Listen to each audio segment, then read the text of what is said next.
آج کے اس ویڈیو کے اندر ہم آپ کو بتائیں گے کہ نابالغ لڑکے کی جنازے کی نماز کیسے پڑھیں گے، اس کا طریقہ کیا ہے، اس میں کیا کیا پڑھا جاتا ہے، یہ اکثر لوگوں کو معلوم نہیں ہے۔ تو آج کا ویڈیو جو بنانے کا اصل مقصد ہے یہ اس لیے ہے کہ نابالغ لڑکے کے جنازہ کو کیسے پڑھا جائے۔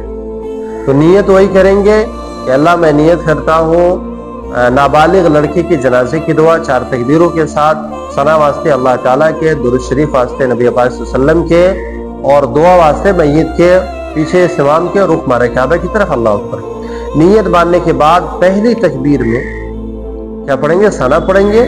وہ جو نماز میں پڑھتے ہیں وہ ثنا اگر یاد ہے تو وہ پڑھ لے، اور اگر اضافے کے ساتھ ہے سبحانک اللہم و بحمدک وتبارک اسمک وتعالی جدک وجل ثناؤک ولا الہ غیرک، اگر یہ یاد ہے تو یہ بھی پڑھ سکتے ہیں پہلی تکبیر میں۔ دوسری تکبیر جو ہوگی اس میں آپ درود شریف پڑھیں گے، وہی درود ابراہیم، اللہم صلی علی محمد وعلی آل محمد کما صلیت علی ابراہیم وعلی آل ابراہیم انک حمید مجید، اللہم بارک علی محمد وعلی آل محمد کما بارکت علی ابراہیم وعلی آل ابراہیم انک حمید مجید۔ اس کے بعد جب تیسری تکبیر ہوگی اس میں میت جو نابالغ لڑکے ہیں جو فوت ہو چکے اس کے لیے دعا کرنا ہے، اس کے حق میں۔ وہ دعا کیا ہے؟ اللہم اجعلہ لنا فرجا واجعلہ لنا ازرا وزخرا واجعلہ لنا شافعا ومشفعا، یہ ہے نابالغ کے لیے دعا۔ چوتھی جو تکبیر ہوگی اس میں جو ہے تکبیر بول کر آپ کو سلام پھیر دینا ہے، وہ آپ کی جو ہے نماز جنازہ ہو جائے گی۔ تو اس طریقے سے نابالغ بچے کی جنازے کی نماز پڑھیں گے۔ اسی طریقے سے نابالغ بچی اگر مر جائے اس کے لیے کیا کرنا ہے؟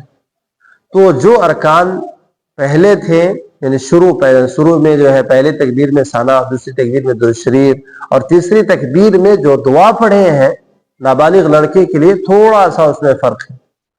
دعا وہی ہے، مذکر اور مؤنث کا فرق ہوتا ہے نا۔ وہ کیا ہے؟ اللہم اجعلہا لنا فرجا واجعلہا لنا ازرا وزخرا واجعلہا لنا شافعا ومشفعا، یہ پڑھیں گے نابالغ بچی کی جنازے کی نماز میں، یہ دعا پڑھیں گے۔ تھوڑا سا فرق، صرف ہا، یعنی ہا کو آخر میں ملا دینے سے وہ جو ہے مؤنث ہو جاتا ہے نا، وہ دعا جو ہے نابالغ بچی کے لیے ہو جاتا ہے۔ تو امید کرتا ہوں کہ آپ تمام احباب اس کا ضرور خیال کریں گے۔ آپ کے گھر میں بچی کا انتقال ہوتا ہے، والد صاحب کا انتقال ہوتا ہے، امی کا انتقال ہو جاتا ہے، یا پھر عزیز و اقارب میں کسی کا انتقال ہو جاتا ہے، آپ جاتے ہیں، وہاں کھڑے ہو جاتے ہیں، سب میں لگ جاتے ہیں، قطار میں لگ جاتے ہیں، مگر آپ کو اگر یاد نہیں ہے تو آپ سے میت کے حق میں کوئی آپ فائدہ پہنچا نہیں رہے۔ فائدہ آپ سے میت کو اس وقت حاصل ہوگا کہ آپ اس کے حق میں دعا کریں، آپ اس کے حق میں جو ہے دعا پڑھیں، آپ اس کے حق میں جو ہے مغفرت کے لیے اللہ تعالیٰ سے دعا کر دے، تب جا کے میت کو فائدہ ہوتا ہے۔ اگر آپ کو یاد نہیں ہے تو پھر جو ہے آپ فائدہ نہیں پہنچا رہے۔ ایک آدمی ہے جس کو جنازے کی دعا یاد نہیں ہے، تو آپ کیا کریں؟ انشاءاللہ میں اگلی ویڈیو میں اس کے بارے میں بھی بتاؤں گا کہ اگر کوئی آدمی کو جنازے کی دعا معلوم نہیں ہے تو وہ میت کے حق میں کیا کیا پڑھ سکتا ہے، کیسے پڑھے گا اور کیا دعا کرے گا۔ انشاءاللہ اگلی ویڈیو میں اس کو ضرور لے کر آؤں گا آپ کے سامنے۔